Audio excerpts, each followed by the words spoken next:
We're here working for the School of Arts and Crafts, Dimitar Ekimov, and we're here to help them create a strong foundation.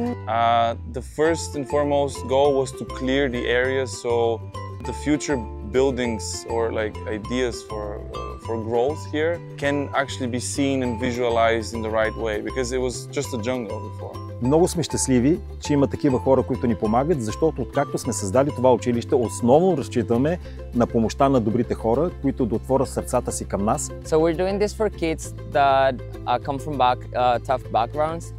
They don't really have parents who can take care of them, or maybe they don't have the resources.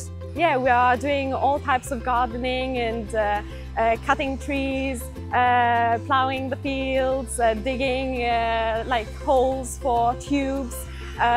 Then we are carrying branches, doing heavy stuff, breaking our backs, but having tons of fun. The end goal of this is to build a better space for the kids, and so they can have more space to have different activities and more buildings. Doing the work that they're doing now and having so many passionate volunteers helping out is a benefit for us, because then we can get so much more work done. We don't get paid for this, it's a service.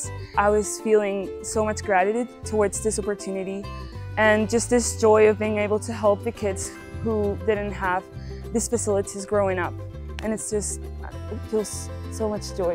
I think that when we serve, we forget ourselves, we forget our problems. It gets tiring during the day, but then I think like I need a nap, but I actually don't. It has been a lot of sun, so much heat. My heart opened up to the children here.